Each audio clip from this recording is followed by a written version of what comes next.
Welcome to the Mystical Mermaid Lounge podcast, a space where all spiritual seekers are honored and celebrated.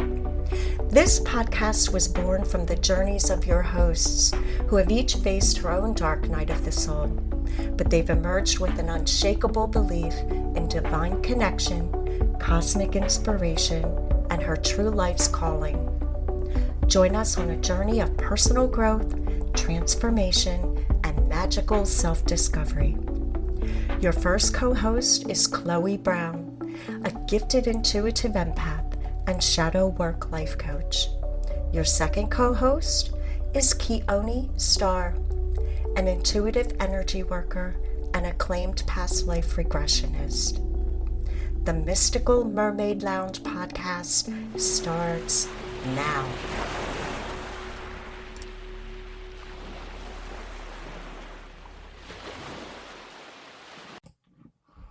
Hi, I'm Chione. Welcome to today's episode. We are going to be talking about why we wanted to put this podcast out there for folks and what we hope that you, our listeners, pick up from it. Hi, I'm Chloe. Why did you want to do this podcast, Chloe?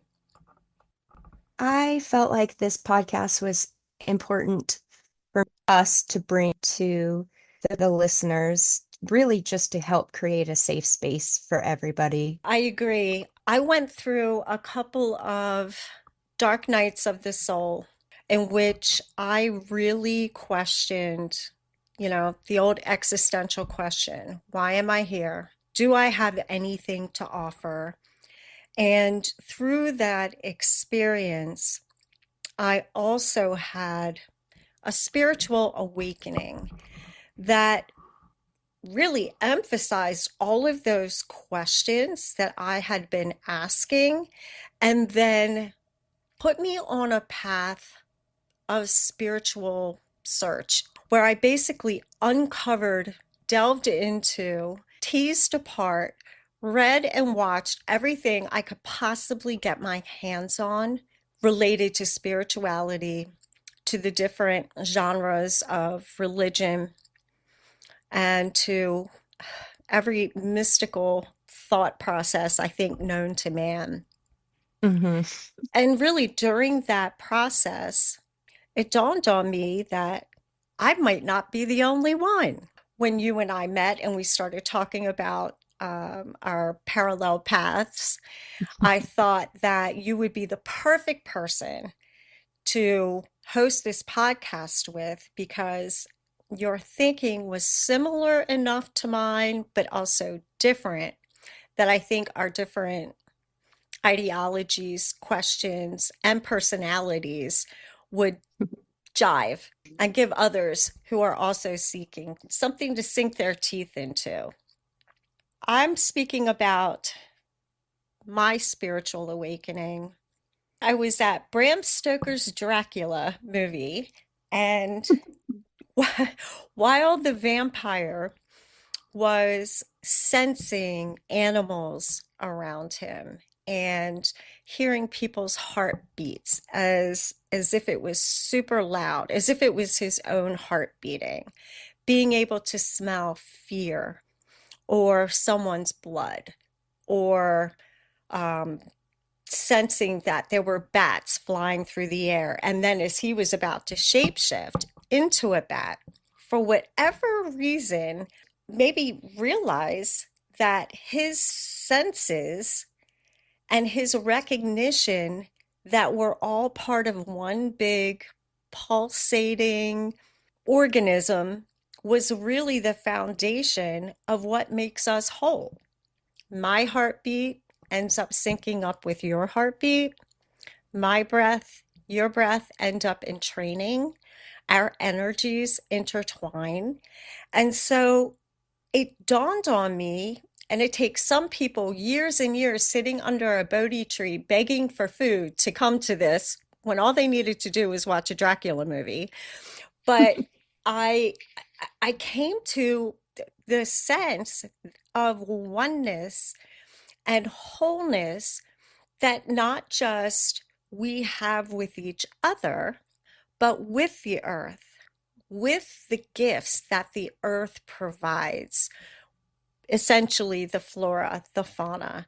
And we're able to tap into the energy of this entire earth plane and everyone on it. As I said, one big living organism. And this thought hit me so hard, it dumbfounded me throughout the rest of this movie. And of course, it was such a cool feeling. I felt so connected to everyone in the theater that I didn't want it to go away. I tried to hold that feeling for such a long time. And then, of course, life starts to happen and things start to kind of chisel away at that overall feeling. And I ended up losing the immense feeling in my heart, but I never lost that thought, Hmm. that knowingness. And I thought, if I can get that feeling back, that right there is the answer I'm searching for. What I movie love were that. you watching? Oh I gosh. know that's a pretty special way to feel it, but that's what happened. Right. I love it. It's so beautifully unique, right? And that's for me so on track with how my life has been. So I think for me, my moment has been lots of smaller moments. However, my path is a little unique. Not meaning I'm the only one by any standards. I'm just not the normal, I guess you could say. For me, every time I really hit a deep, deep rut in my life is when suddenly I would have all these beautiful spiritual moments of enlightenment. Just a very clear download in hindsight is what I would call it.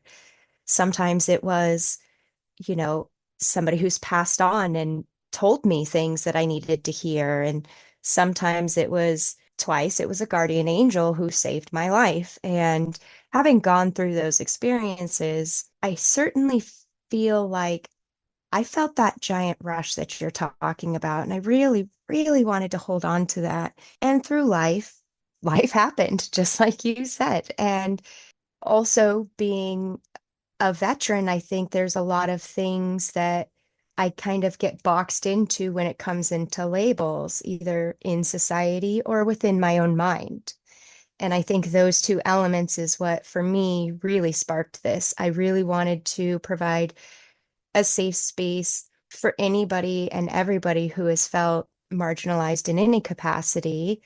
And sometimes it's even ourselves who does that to ourselves. So I just really wanted to help be a part of building a better collective, being a part of the change, but not in that you need to do it this kind of way, in a way where we can all connect and understand, respect, and love the differences that we all have. And instead of seeing them as a negative thing, we can embrace and endure them and work together as a cohesive, united front.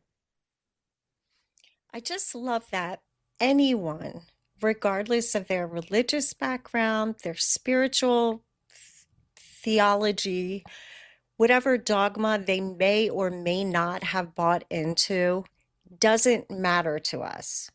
What matters is that we come to this forum with an open heart and an open mind, and we hear each other's perspectives, our histories, and essentially what drove us to begin asking these questions and explore all of the different avenues open to us.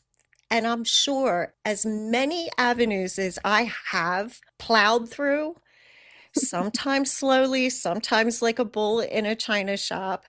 Sometimes I held on to things. Sometimes I only started and said, yes, this one isn't for me, non-judgmentally, but this one isn't for me. 100.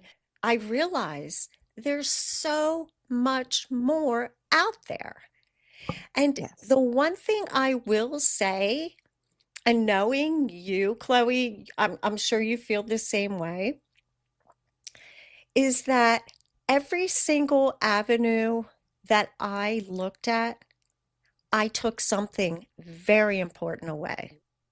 Even if I felt at the end of the day it wasn't totally for me, I had a gift that I knew was in my back pocket that I could help build on for the next gift and the next gift until I felt, if I ever feel, like I have an answer.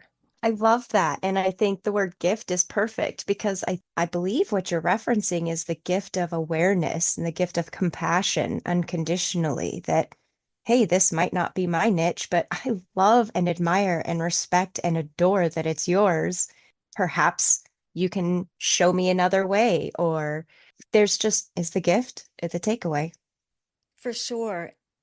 And you touched on it with the labeling that we do to ourselves, that we do to Mm. others. It's just part of who we are as humans, too.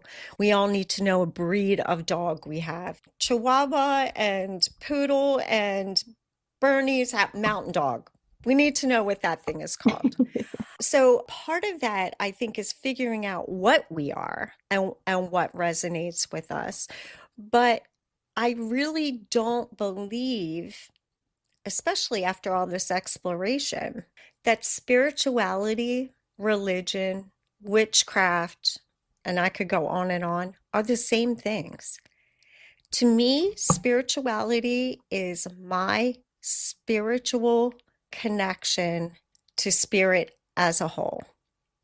Hmm. Religion is what someone practices in order to enhance that connection.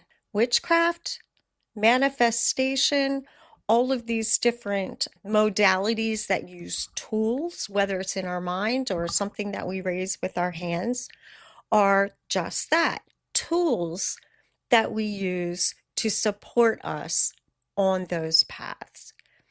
So that's been a huge eye opener for me because a lot of times, and I was raised in a Christian environment, is that anyone that dabbles into, for instance, tarot reading or certain types of meditation or with herbs or different spices in order to create something, what many would call magical and what some call healing or medicinals. We were told not to look at it because it was not in keeping with our Christian faith. And as someone raised as Christian, as I mentioned, kind of walking away, not entirely away from the premise of having a loving God, universe, energy, source, not walking away from that, but walking away from the dogma that surrounds it so that I could explore these other avenues has been one of the most interesting, challenging, and enlightening experiences I have ever had. Yeah, I certainly can understand and slightly relate to what you're saying. When I was younger, we moved around a lot, and I would always bounce around to the neighborhood churches. I didn't care what, you know, um, I didn't care if it was a Baptist church. I didn't care if it was a Buddhist temple. I didn't care if it was, I tried a lot of them. For me, I always felt that same spirit energy, regardless where I was. The only problem I ever had with it that I would politely be escorted right out the door after I asked would be, why do I have to go through you to communicate to my God?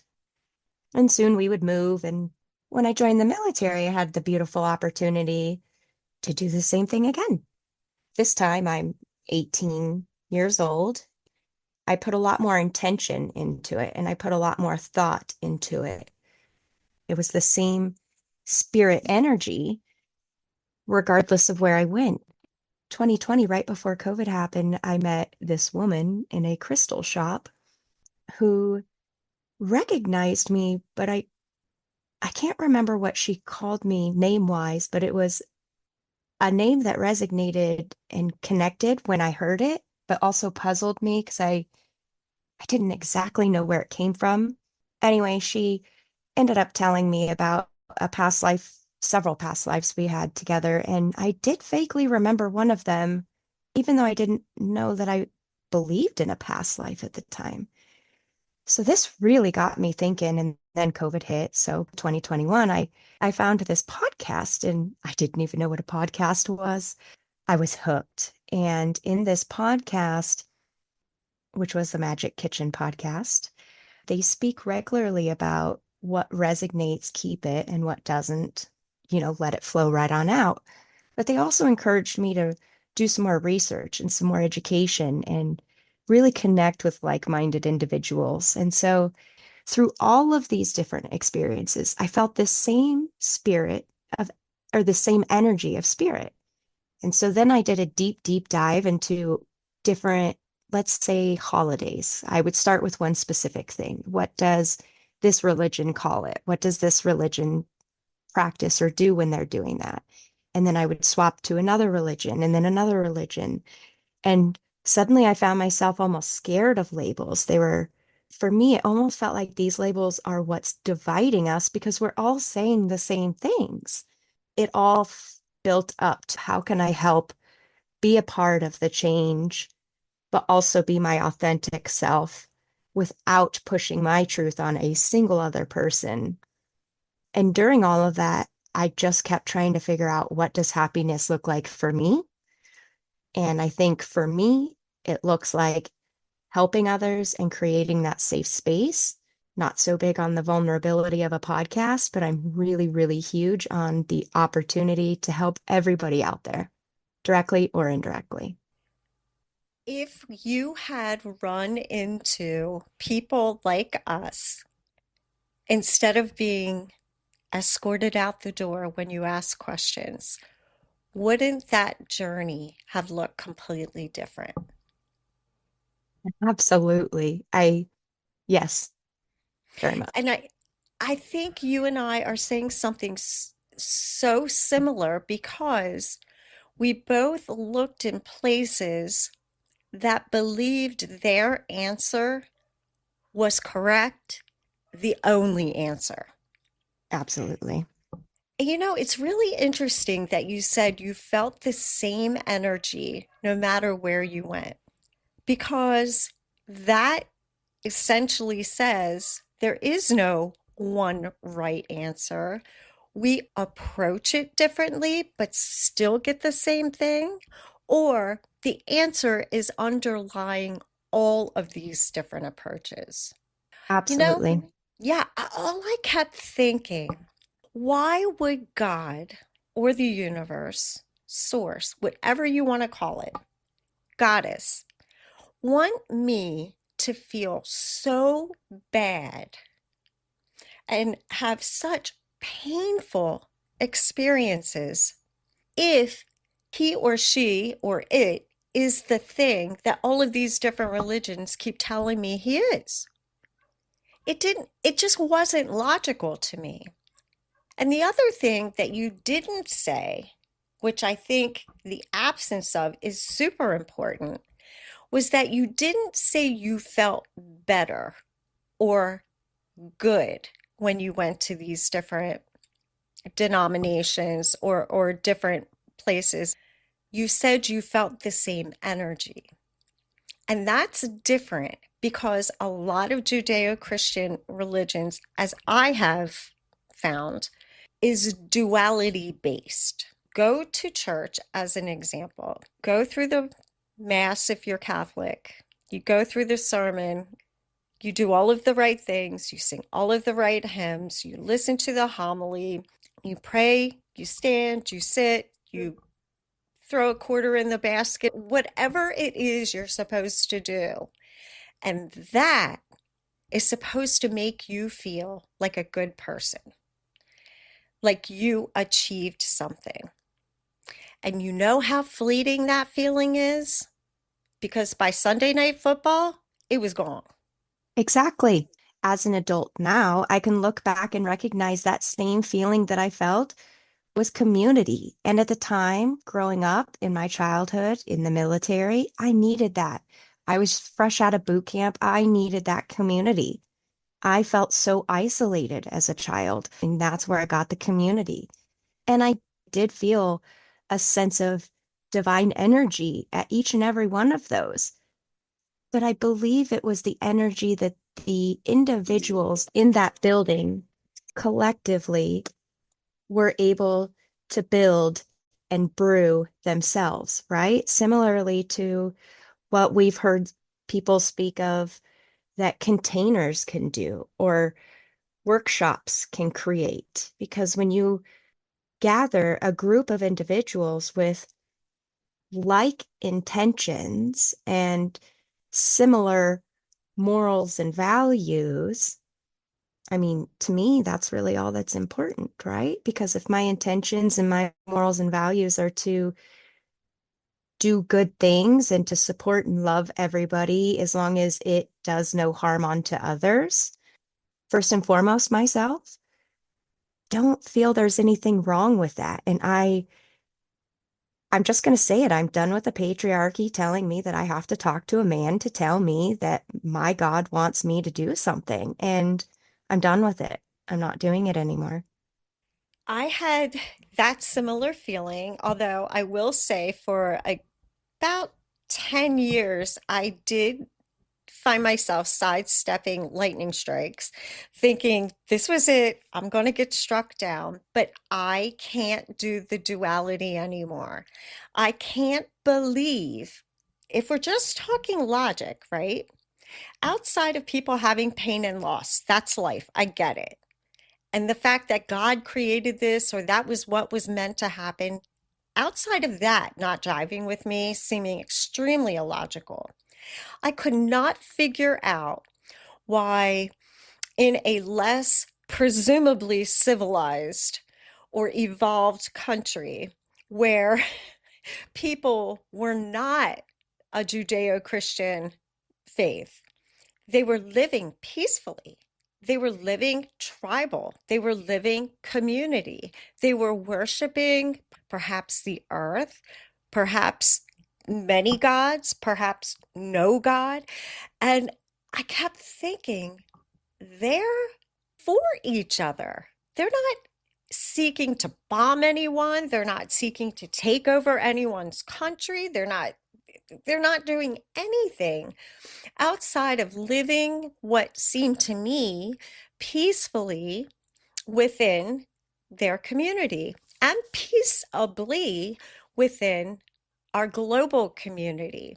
That logically made no sense why a God that is so powerful and so omniscient would say that they are not practicing X, Y, or Z Judeo Christian faith, they're going to hell.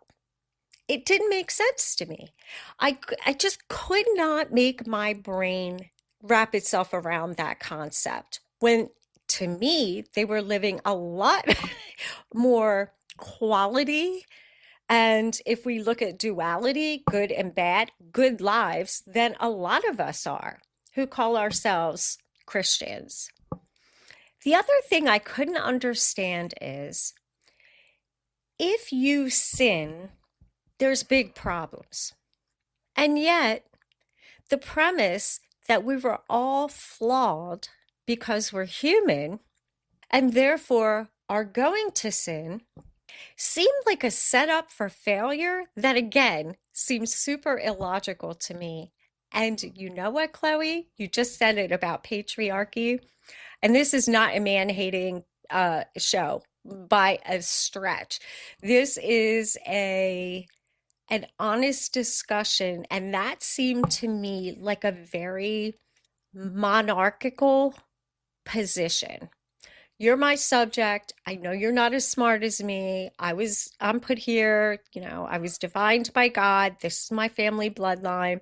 We can do anything. You can't do anything right. You're subjected to me, and I'll let you know how many taxes I need. That's what this sounded like to me. You're flawed, but if you make a mistake, you're going to pay for it. How does that make sense? And then I read Conversations with God. And that book changed my entire opinion about our relationship with God as an energy and as a life force, but not a judgmental, Mhm. individual, or humanized entity, but an energy and an intelligence. Yeah, I mean, I definitely agree. I am certainly not here to make anybody ever feel not included.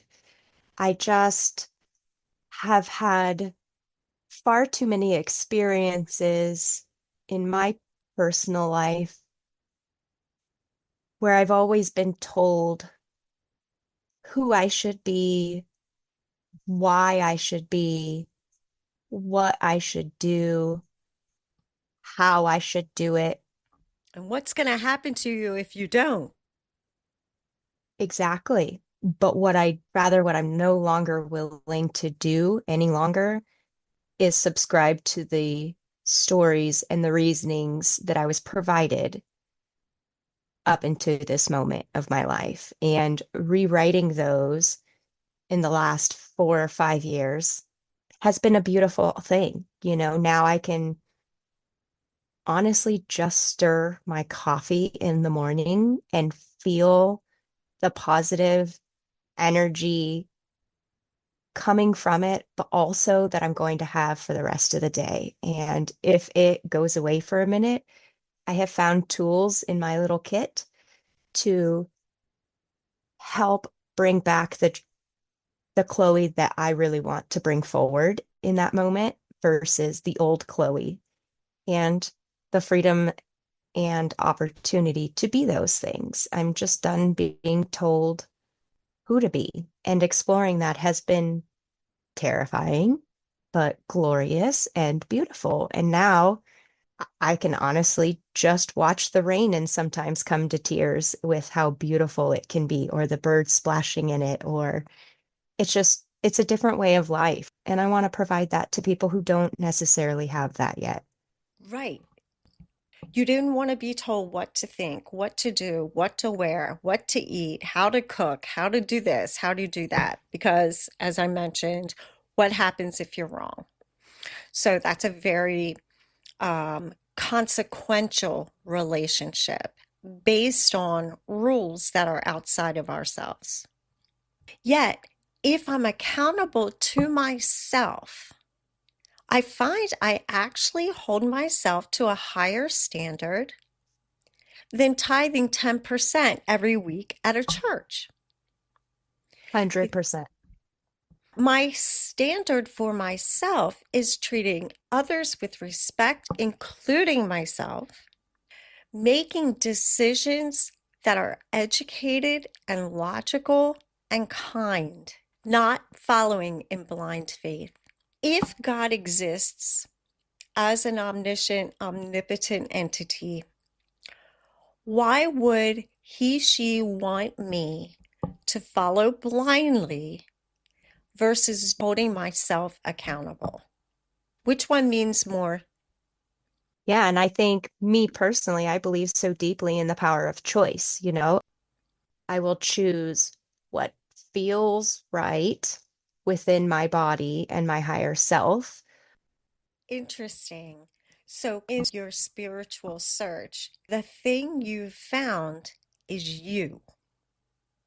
Yes, That's yes. hardcore. And I think the most beautiful part about it is I found that innocent, bountiful, gloriously happy younger self of me. I found the one who would go hide in the fields and play in the wildflowers and genuinely thought I was a part of them in physical space and energetic space. And now that I look back on that, I think for me, that's actually shaped my belief system moving forward. I think I've always felt that way. I just didn't have the vocabulary to regulate it. So, you ran through the wildflowers, you played in the cornfields. Why are we a mermaid lounge podcast? I live at the beach. I was able, so grateful, so thankful to to retire early from my corporate job and to pursue my spiritual life, to work as an Mhm. energy worker, to work as a past life regressionist, to tap into spirit and work with others who are also seeking. So during that search, I moved to the beach because water is important to me. I am a Cancer, so that is clearly a Cancer sign. The moon rules me. I couldn't think of any place better to be than on the bay or by the ocean and watching that beautiful moon, regardless of season, bouncing and reflecting off the waves. And I thought, the salt, it's so cleansing. The sand, it's so brilliant. The the moon is so healing. I couldn't be any place better except for maybe Bali. But despite that, here I am at the beach on the East Coast, and I'm moving into this house and I'm just loving saying I live at the beach. And I decided not to overdo it. I didn't want to be that guy. I'm sure you guys have all been in places that they have a motif, maybe farm or French country or I don't know, shabby chic. I used to be a shabby chic chick. I was a shabby chic chick. Try saying that fast 3 times. But anyway, I'm thinking, I don't want to be that guy that moves to the beach and sticks a seashell in every room, right? Or a starfish in every corner.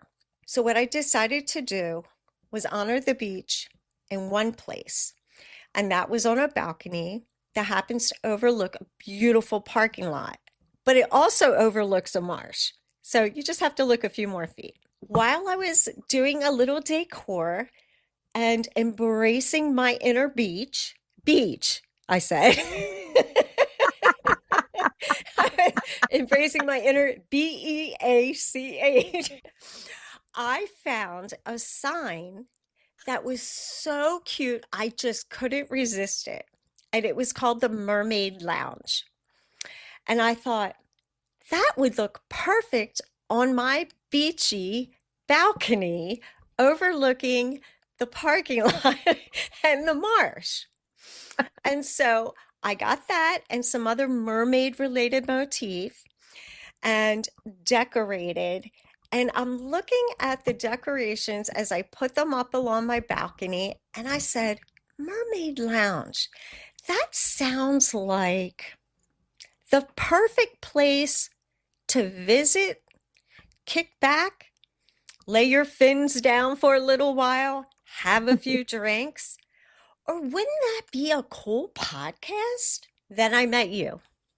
And so for everyone who doesn't know, Chloe and I took a the same container with a incredible instructor that opened our minds and our hearts not only to some new information on our spiritual search, but we were also fortunate enough to commune with the beautiful energy of people in this class, and it has been life-changing. Mhm. We hit it off. We both realized we're water signs. We both live near the beach. We both know what parking lots are. And so when we came up almost simultaneously with the idea of having a podcast, we came up with the name Mystical Mermaid Lounge. And mine is not as divine as the reason Chloe chose that because I got my sign at Lowe's. But what I will say is that the feeling that I was hoping to emanate from that name is still the same, which is we're going to talk about mermaids. We're going to talk about all things mystical. We are going to tease apart every piece of lore, every type of faith, every type of practice that you can imagine to help you while you're on your search, if not to find something that resonates with you, at least to find a gift along the way. Absolutely. And as both of us being water signs, I couldn't help but just love, love, love the idea of doing this mystical mermaid lounge together. And, growing up in the 80s, watching The Little Mermaid, I've been obsessed ever since. And not so much, the pop culture, glittery, sparkly mermaids. Don't get me wrong, I'm here for that too. But I like if it's maybe a little bit darker, maybe it's sultry, maybe it's glittery and rainbows and sunshine. To me, all of it is so mystical and magical that once we discovered we were both water signs, it just seemed to me so obvious. And the idea of what you wanted to create was just still actually gives me chills. So it was just perfect. I feel like the moment we thought of it, it was an immediate yes, and we never even discussed further. It was just, okay, what's next? And what Chloe's not telling you, she's being a bit self-deprecating.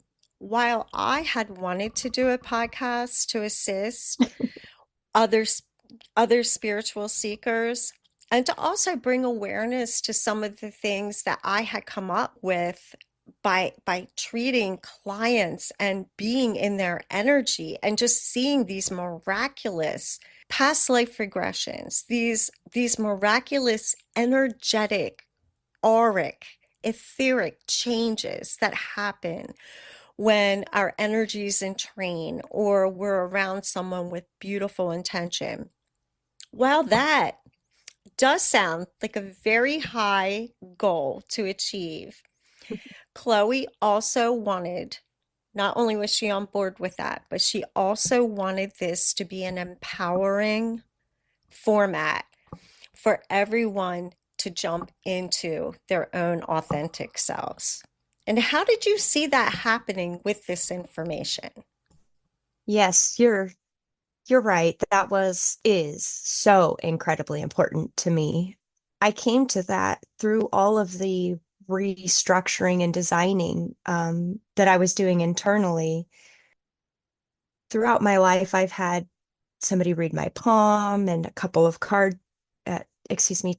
card readings. And, everybody always told me I was going to be a healer and help the people in a collective. And I just kept trying to shush it because I didn't know what that looked like and why me? What about me? Like, I am just an everyday person like everybody else. But I just kept getting that calling and that push for, if I'm going to be honest, for at least a year and a half. And I just kept trying to ignore it.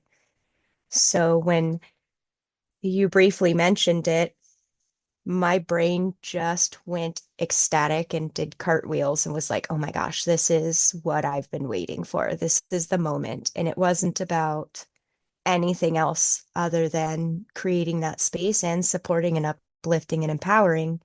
And not everybody, maybe nobody out of all of our guests or any of our conversations will ever resonate with you. That's okay too, because hopefully we're funny enough to at least keep you around. If we're not, just know we're not getting paid. Exactly. We are just here because we both, I think, felt called to, and I'm very excited for this adventure. I've told you a little bit about myself. I'm Chione, as I mentioned, obviously co host on the Mystical Mermaid Lounge podcast. I mentioned that I do past life regressions. I'm also a QHHT practitioner, and I have seen so many miraculous experiences through my own eyes and through the eyes of my clients. I love to do intuitive readings. I love to help a client problem solve.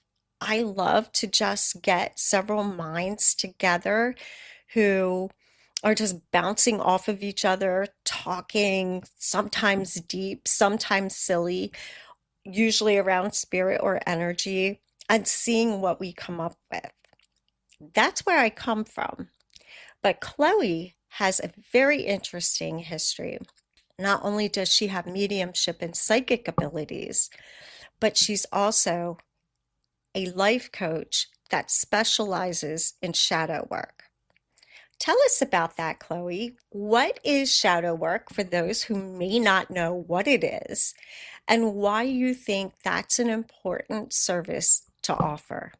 First, I'll start with saying shadow work is really just a giant umbrella term. I think it can look very different for everybody. I think some people would refer to it as a dark night of the soul.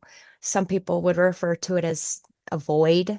But if it comes to rewriting, all of the things you've heard me speak about within this episode, actually, I think kind of deeply connects with what shadow work is: rewriting, relearning, reprogramming, dealing with deep-seated traumas, recognizing them, going from the victim mental space, even if that's not what other people portray us as, but taking the power back, really recognizing your value and your worth in every little facet. Thank you for joining the Mystical Mermaid Lounge podcast. Constructive and positive feedback are always welcome. Drop us some fan mail on mysticalmermaidlounge@buzzsprout.com or email us directly mysticalmermaidlounge@yahoo.com. Finally, if you are as passionate as we are about educating and supporting spiritual seekers who are also on a magical journey of divine self-discovery, then we would greatly appreciate your cup of coffee donation. Please brew some joe and pour us a cup at buymeacoffee.com/Mystical Mermaid Lounge. Catch us again at the next high tide.